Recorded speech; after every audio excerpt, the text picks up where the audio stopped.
नमस्कार, प्रारब्ध पर आप सभी का स्वागत। मैं अवनीश। दोस्तों, आज हमारे साथ हैं सलीम वास्तिक साहब और सच कहूँ, सच का सामना जिसे कहते हैं, आप इनके बैकग्राउंड में देख रहे हैं, आपके चैनल का नाम है और उस चैनल का भी डिस्क्रिप्शन आपको इसी वीडियो में मिल जाएगा। फॉलो करिए और सलीम वास्तिक जी को लगातार सुनिए। सबसे पहले स्वागत कर लेते हैं सलीम जी का। सलीम जी, बहुत-बहुत स्वागत प्रारब्ध पर। नमस्कार। बहुत बहुत शुक्रिया आपका। जी, जी, आपने मुझे मौका सलीम जी, दिया। जी। सीधे-सीधे बात पर आते हैं। ये एक्स मुस्लिम मूवमेंट है क्या? एक तो ये, और जरा ये बताइएगा साहब, मुस्लिम अगर इस्लाम छोड़ दे तो फिर एक्स मुस्लिम का क्या मतलब है? क्या ये नाम कंफ्यूजिंग है या ये पूरा मूवमेंट है क्या एक्स मुस्लिम शब्द? सलीम जी। जैसे कोई आदमी किसी चीज को छोड़ देता है तो वो उसको एक्स कहने लगता है। जैसे कि कोई मिलिट्री मैन होता है, उसकी नौकरी खत्म हो जाती है तो वो एक्स मिलिट्री मैन कहलाया जाता है। इसी तरह जो मुस्लिम इस्लाम को छोड़ के अदर धर्म में चले जाते हैं, किसी और धर्म में चले जाते हैं, उनको एक्स मुस्लिम कहा जाता है। पूर्व में तो कुछ और हो जाते हैं, यानी कि प्रेजेंट में तो कुछ और हो जाते हैं, लेकिन एक्स मुस्लिम हो जाते हैं। एक्चुअली हम एक्स मुस्लिम नहीं है, लेकिन काम हम एक्स मुस्लिमों का कर रहे हैं। ये एक्चुअली इस्लाम कल्ट बहुत गंदा कल्ट है इंडिया के लिए, और ये एक विदेशी मजहब है, हमारा अपना मजहब नहीं है। इसके अंदर हमने बहुत खामियां देखी, और सबसे बड़ी जो खामी सामने आती है वो ये है कि हम सबको जो बताया गया है वो ये बताया गया कि कुरान एक अल्लाह की भेजी हुई किताब है, इसकी एक एक आयत अल्लाह ने खुद भेजी है। तो जब हमने इसको पढ़ लिया, पढ़ने के बाद पता चला कि इसमें से तो कोई अल्लाह साबित नहीं हो रहा है, ये किसी इंसान की कहानी लग रही है, किसी इंसान ने अपने जहन से तैयार किया है। फिर देखा कि ऐसा कौन सा इंसान है जिसको इस कुरान से ज्यादा फायदा हो रहा है, तो उसमें दिखा मोहम्मद साहब का। वो कदम कदम पे जहां भी परेशान हो जाते थे उसी वक्त उनके लिए आयत आ जाती थी। इससे साफ पता चलता है कि मोहम्मद साहब ही आयत तैयार करके देते थे। वो ही खुद अपनी जबानी जो है अल्लाह का नाम लेके बता देते थे कि अल्लाह ने ये आयत भेजी है। अक्सर कर वो सेक्स के मामले में फंसते थे, सेक्स या जंग। जब भी वो सेक्स या जंग के मामले में फंसते थे उसी वक्त आयत आ जाती थी। बाकी ये जितनी भी आयतें कुरान के अंदर है वो अदर धर्म से उठाई हुई है, सनातन से उठाई हुई है, पगान से उठाई हुई है, क्रिश्चियनिटी से उठाई हुई है, अलग अलग धर्मों से कॉपी की हुई है कुछ अच्छी अच्छी बातें, और बाकी की मोहम्मद साहब ने अपनी घसड़ मसड़ इसके अंदर कर दी है। तो जब हमें पता लग गया तो अब हम इसके खिलाफ खड़े हुए हैं। जी, अच्छा सलीम साहब, एक चीज़ आपने कहा कि आप एक्स मुस्लिम नहीं हैं, आपका नाम अभी भी वही है आपने, इसका मतलब है कोई दूसरा मज़हब, कोई दूसरा धर्म अपनाया नहीं है। लेकिन आप ये भी कई जगह बातचीत में बताते हैं कि आपका परिवार अभी भी मुसलमान है। जी जी, मेरा पूरा परिवार अभी एज इट इज है, और इतना फिर कट्टर नहीं है, लेकिन अच्छा, है। फिर भी आप जिस तरीके से ये भी कहते हैं कि आप मुसलमानों के बीच में रहते हैं, फिर इतनी दक्काकी, इतनी ओपनली आप सारी ये बात कहते कैसे हैं? ये मेरा जो स्टूडियो है ना, ये भी फुल मोमिन एरिया में है, टोटल मोमिन है। यहाँ पे कोई भी अदर धर्म का आदमी नहीं है। और मेरा करेक्टर जो है शुरू से ही एक अच्छे आदमी का है। मैं हर किसी के काम आने की कोशिश करता हूँ, जो मेरे पास आता है उसके साथ मीठे लफ्जों में बात करता हूँ। तो नाराज तो मुझसे थोड़े बहुत कुछ जो दड़ियल है ना, वो लोग अंदर ही अंदर है, लेकिन उनको भी पता है कि भाई आदमी तो खराब नहीं है। वो भी जानते हैं इस बात को कि भाई आदमी तो अच्छा है, क्योंकि लगभग लगभग हर 4 घर में से एक घर के मैं काम आया हुआ हूँ किसी ना किसी तरह से। तो एक दूसरे से पता लगता रहता है कि भाई ये आदमी कैसा है कैसा नहीं है। ऊपर से डंडा भी बढ़िया है भाई हमारे पास में, मजबूत आदमी है हम, कच्चे आदमी नहीं, कमजोर आदमी नहीं है। अगर कोई यहाँ पे गुंडागर्दी दादागिरी दिखाने आएगा तो हाथ पैर तुड़वा के जाएगा और फिर जेल में पड़ा रहेगा। हुँ। जी। अच्छा, इसी से जुड़ा हुआ एक सवाल, चलिए मैं आगे जो है वो एंगल चेंज करने से पहले पूछ लूँ। मैंने एक जगह आपको कहते सुना कि आप कहते हैं कि साहब योगी आदित्यनाथ के उत्तर प्रदेश में रहता हूँ और यहाँ किसी की मजाल भी नहीं है। ऐसा इतना एतबार? फैक्ट है ये तो। योगी जी की सरकार है और योगी जी कितने सख्त हैं ये सबको दिख रहा है। और मुल्ले तो गलती करके दिखा दो बस, योगी जी को भी मौका चाहिए। हालांकि वो हिंदुओं को भी नहीं छोड़ते गलती पे। ऐसा नहीं है कि वो हिंदुओं के साथ ठीक है। अगर कोई गलत आदमी है, चाहे वो हिंदू हो चाहे वो मुस्लिम हो, वो छोड़ते नहीं है। और मुस्लिम को तो स्पेशली नहीं छोड़ेंगे, क्योंकि इनके दिमाग में जो जिहाद घुसा हुआ है ना, जो कांग्रेस ने घुसाया हुआ, वो भी खत्म करना जरूरी है। जी। ठीक, बिल्कुल ठीक। अब ज़रा-सा ले चलते हैं ऐसी चीज़ों की तरफ आपको कि जो दर्शक ज़रूर सुनना चाहेंगे और वो भी एक ऐसे व्यक्ति से जो खुद इस्लाम की कट्टरता के खिलाफ खड़ा हुआ है और न सिर्फ खड़ा है बल्कि मुखर है। आप ये बताइए, यहाँ कहा जाता है कि हिंदू, मुस्लिम और पता नहीं क्या-क्या सिख, ईसाई, फलाने-फलाने भाई-भाई।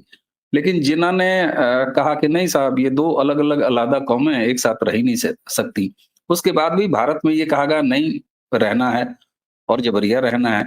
क्या आपको लगता है कि मुसलमान किसी दूसरे के साथ ज़मीन या तहज़ीब या सोसाइटी या कल्चर कुछ साझा कर सकता है? देखिए, हिंदू तो बेवकूफ है। हिंदू तो मतलब भावनात्मक भावनाओं में बहने वाला जीव है। इनको कोई भी मूर्ख बना सकता है, बनाते आ रहे हैं। इस्लाम के खुद के स्क्रिप्चर में, यानी कि कुरान शरीफ में लिखा हुआ है कि तुम मूर्ति पूजकों को, मुशरिकों को, काफिरों को अपना अतरंग मित्र ना बनाओ, उनसे दूरी बना के रखो। तो जब कुरान हमें ये कह रहा है कि भाई अतरंग मित्र ना बनाओ, तो ये भाईचारा कैसे पैदा हो गया, कहां से हो गया, ये लिखा किसने? उसको पकड़ के लाओ और उसको चार झापड़ मेरी तरफ से लगाओ कि भाई उसने बिना कुरान पढ़े ये लाइन लिख कैसे दी और इस पे लोग यकीन कैसे कर लेते हैं, जब कुरान ही हमें बता रहा है। हुँ, और चलना जी। कुरान पे है। जी। अच्छा एक चीज़ कुरान पे ही अमल करने वाला मुसलमान है। बिल्कुल, एक चीज़ और, आपने ये तो कह दिया, अब सामान्यतः क्या होता है कि बहुत सारे ऐसे और ज़्यादातर मुसलमान हैं जिन्होंने कुरान को पढ़ा नहीं है, अगर पढ़ा भी है तो रट्टा मारा है, उसका जो है असली मीनिंग नहीं जानते। आखिर आप अगर इतना सख्त हो रहे हैं और ऐसे कह रहे हैं, तो कुरान में हिंदुओं के बारे में या गैर मज़हब वालों के बारे में लिखा क्या है? चलिए हिंदुओं के बारे में बता दीजिए। आखिर क्यों आप इतना कड़ाई से पेश आते हैं? ऐसा क्या लिख दिया है देखिए, उसमें?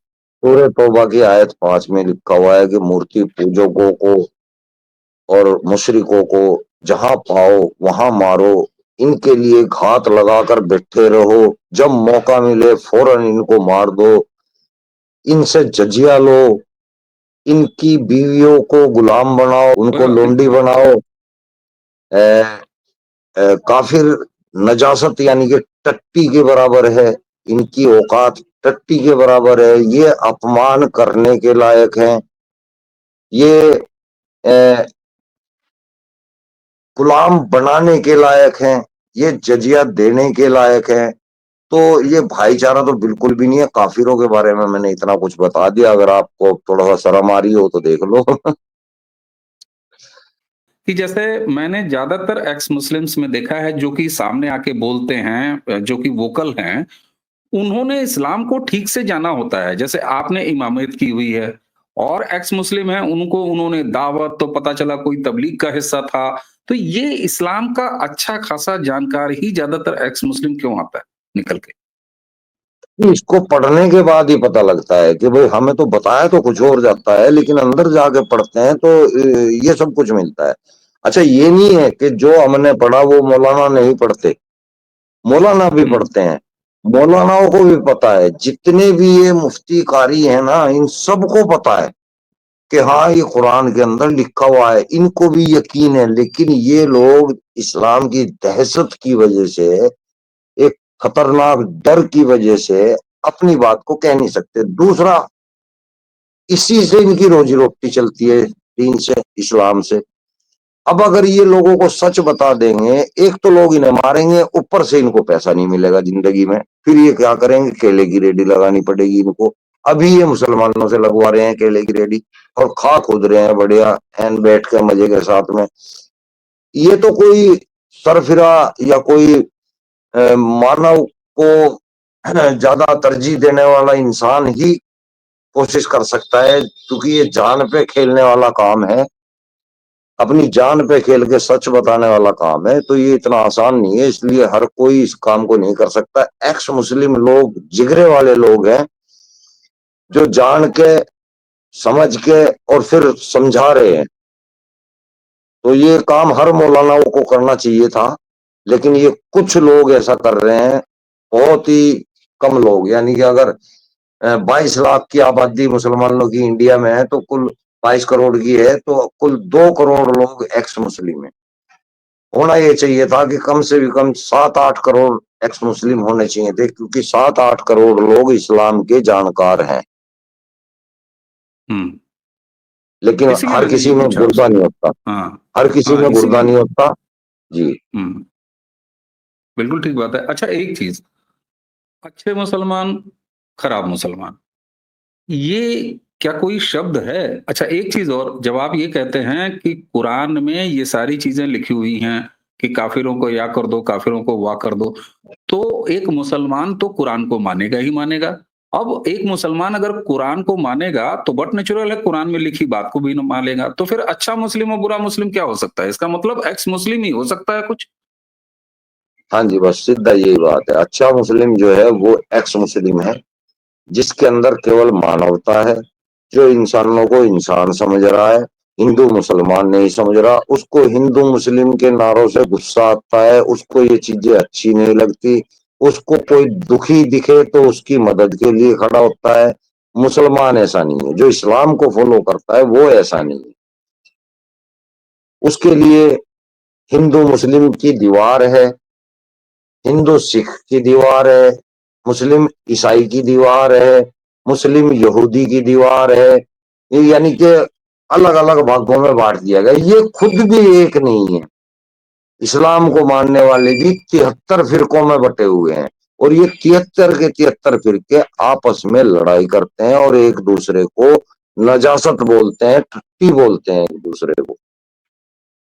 हम्म। और इनमें से एक फिरका दावा करता है कि एक फिरका जन्नत में जाएगा। कौन सा जाएगा भाई? हमने तो सारे फिरके देख लिए, सारे के सारे लठ खाने लायक हैं, जूते खाने लायक हैं सारे के सारे। हम्म। बहुत से आदमी हैं अंदर ही जो अच्छे इंसान हैं, लेकिन जो अच्छा है उसका इस्लाम से या कुरान से कोई वास्ता नहीं है, फिर वो मुसलमान नहीं है। सच्चा मुसलमान वो जो इस्लाम की एक एक आयत पे अमल करे, काफिरों को मारे, गैर मुस्लिमों को मारे, एक्स मुस्लिमों को मारे, इनसे दोस्ती ना करे, इनसे जकात ले, गुंडा टैक्स ले, वो है सच्चा मुसलमान। अच्छा मुसलमान जो होगा उसके अंदर मानवता मिलेगी, लेकिन कुरान कहीं नहीं मिलेगा उसके अंदर। हम्म। जी। अच्छा, एक चीज, चलिए थोड़ा सा रिसेंट घटनाओं की तरफ ले चलते हैं और उससे जो है वो बड़े सवाल जरा हल करने की कोशिश करते हैं। आधा मोर्चा के बारे में आपने जरूर सुना होगा, बहुत सारे लोग बात करते हैं इसमें। आधा मोर्चा अगर आप कहें तो जनरल बिपिन रावत साहब जो हमारे सेना प्रमुख थे, स्वर्गीय, उन्होंने कहा था कि भारत ढाई मोर्चे पर लड़ रहा है। दो मोर्चे बाहर, उन्होंने एक पाकिस्तान एक चीन को कहा था जो भारत के दुश्मन है, और दूसरा कहा था आधा मोर्चा इसके अंदर। आधे मोर्चे को सीधे सीधे मुसलमान समझा जाता है। क्या ये सही है? उनका अंदाजा सही था? बिल्कुल सही था, उन्होंने बात भी यही कही थी कि अंदर का जो मोर्चा है ना, वो उसको आधे में लिया उन्होंने, क्योंकि इसमें आधे सही भी है आदमी, और आधे से ज्यादा जो है मानसिकता इनकी जिहाद की है। तो वो सही, उनका अपनी जगह ठीक है। तो फिर तो ये पहलगाम में जो कुछ भी हुआ, चाहे वो आधे मोर्चे वालों ने किया हो, चाहे एक मोर्चा बाहर वाले के साथ मिलके किया है, फिर तो ये असली इस्लाम की हरकत है। वो तो इस्लाम के सिपाही निकले। फिर तो आतंक हाँ। का धर्म होता वहाँ है ना, मजहब तो होता है। आप कभी कश्मीर के अंदर कुछ जाके देखना, आपको महसूस होगा कि यहाँ पे संविधान का कोई मतलब नहीं है, यहाँ संविधान को कोई नहीं मानता है। वहां शरिया कानून चलता है, पुलिस थानों के अंदर भी और जो मिलिट्री के अंदर है वहां पर भी, और जो आम नागरिक हैं वहां पर भी शरिया कानून के तहत काम होता है। वहां पे इस्लामिक का, ये इंडिया का कोई कानून नहीं है। हम लोग सोचते हैं कि वो इंडिया के अंदर है, ये हमारी बहुत गलत सोच है, सही सोच नहीं है ये। वहां पे इंडिया का कानून नहीं है। वो लोग पाकिस्तान के कट्टे समर्थक हैं, अपना एक अलग मुल्क पाकिस्तान के साथ मिलकर बनाना चाह रहे हैं, आजाद कश्मीर। उसको वो अलग देश बोलते हैं, हमारा देश नहीं बोलते, वो अपना देश बोलते हैं, वो कहते हैं हमारा देश। हम्म। तो ये तो गलतफहमी है बहुत बड़ी, अगर हम लोग ये सोचें कि भाई वो हमारे हाथ में है, नहीं है। लेना चाहिए, मौका है, लेना चाहिए। इनको लट्ठों के जोर पे भगाना चाहिए वहां से, पूरे टोटल कश्मीर को। वहां पे एक भी आदमी हिंदुस्तानी नहीं है, और वो खा भी हिंदुस्तान से रहे हैं, फायदा भी हिंदुस्तान का ले रहे हैं, सब्सिडी भी हिंदुस्तान की ले रहे हैं, राशन कार्ड भी हम्म। हिंदुस्तान का बनवा रखा है, सारे योजनाओं में सबसे पहले हिस्सा लेते हैं। लेकिन अंदर ही अंदर वो पाकिस्तानी है, हल तक हाँ, ही कि करते हैं। पहलगाम के बाद सलीम जी आप होके आए हैं कश्मीर, और मैंने हम्म। एक आध जगह पढ़ा, और आपने कहीं बताया भी है कि आपके साथ भी कुछ ऐसा गलत हुआ अभी, आप जब गए थे। हाँ हाँ, हमारी चार जरा आदमियों की जितना बता टीम थी। सकते हो तो अगर आप चाहें तो बताएं।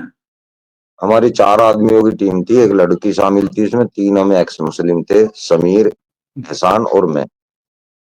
हम हम्म। तीनों कश्मीर गए थे और वीडियो बना के गए थे कि हम भी आ रहे हैं जिहादियों, हमारी गर्दन भी काट के दिखाना। तो जिहादी तो वहां कोई आया नहीं है, लेकिन पुलिस वाले आए।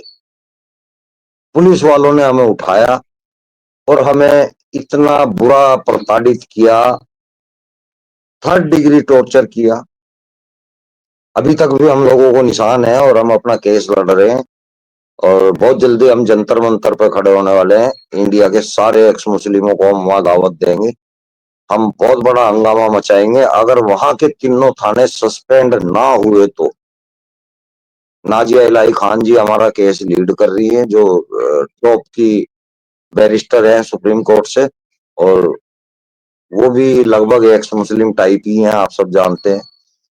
और हमने भी डंडा किया हुआ है, पूरे 3 थाने हमने सस्पेंड कराने, सस्पेंड नहीं बर्खास्त कराने हैं, वो जिंदगी में ड्यूटी पे ना चढ़े। क्योंकि नहीं नहीं, वो तो आपने, लोग नहीं नहीं, वो आप जो ये लोग कह रहे हैं कि 3 थाने आ गए, तो ये थाने किसी की शिकायत पे आए कि जैसे स्वतः संज्ञान ले लिया पुलिस वालों ने और आप। हाँ हाँ। हाँ, किसी की शिकायत पे नहीं आए, कोई एफआईआर नहीं थी, किसी की कोई एफआईआर दर्ज नहीं हुई वहां पे। उन्होंने हमको वीडियो के बेस पे उठाया और फिर हमें हम्म। बोला तुम लोग हमारे देश में आके हमारे को धमकाओगे, तुम लोग इस्लाम के खिलाफ हमारे देश में आके बोलोगे, तुम लोग मुर्तद काफिर हो, इस तरह कह के हमें मारा था।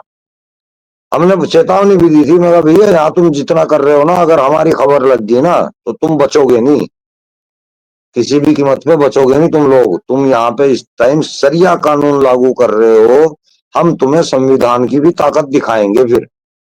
तो अभी हम कर रहे हैं भाई कोशिश, हम छोड़ेंगे नहीं, जनता भी हमारे ठीक है। साथ है। ठीक, अच्छा, आप कह रहे हैं कश्मीर के बारे में इतनी नेगेटिव बातें आपने की, तो ये आप कश्मीर गए जब वहां पर सुप्रीम कोर्ट के आर्डर के बाद इलेक्शन हो गया, इलेक्शन के बाद वहां पर सरकार बन गई, क्या आपको ऐसा लगा कि सरकार बनने के बाद ही ये ज्यादा और तेज हो गया, या जब वहां पर केंद्र शासित पूरा रूल था तब भी इसी तरह का माहौल था, आपको लगा कि हमेशा से ऐसे ही है। एक्चुअली एक्चुअली मैं पहले भी गया हूँ तो मुझे तो सेम ऐसा ही माहौल लगता है। मतलब कोई खास बदलाव मुझे नहीं दिखा।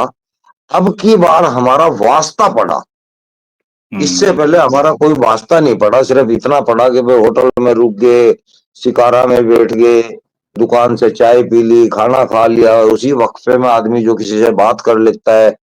तब भी ये पता लगता था कि ये लोग पूरे जो है इस्लामिक हैं और इनका हिंदुस्तान से कोई वास्ता नहीं है। इन बातों का तब भी हमें पता चला था, लेकिन वहां पे संविधान लागू नहीं है, ये हमें अब पता लगा।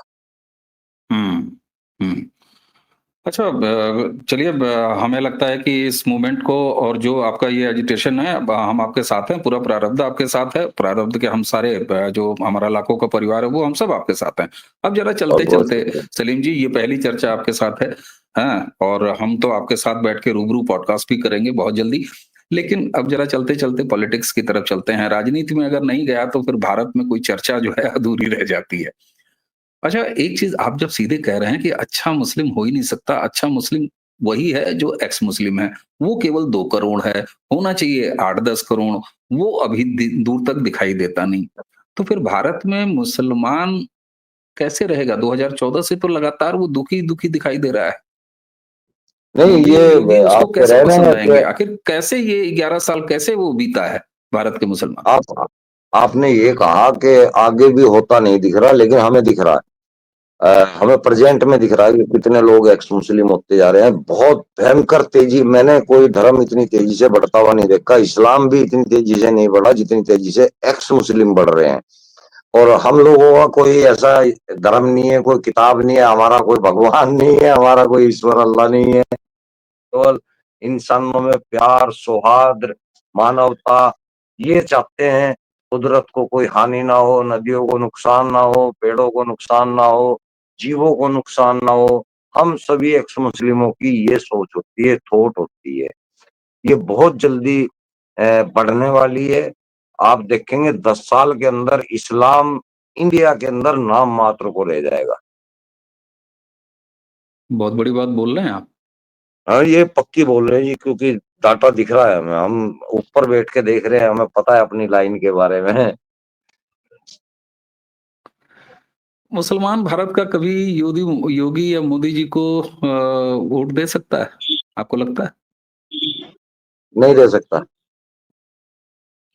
कोई भी नहीं तो दे फिर सकता। तो ये सबका साथ जो सबका दे विकास रहा एक है वो फ्रॉड है? तकिया कर रहा है, जो दे रहा है वो अपना कोई बहुत बड़ा फायदा अंदर ही अंदर देख रहा है। वो बीजेपी को बेवकूफ बना रहा है। रियल में कोई भी मुसलमान बीजेपी को वोट नहीं दे सकता।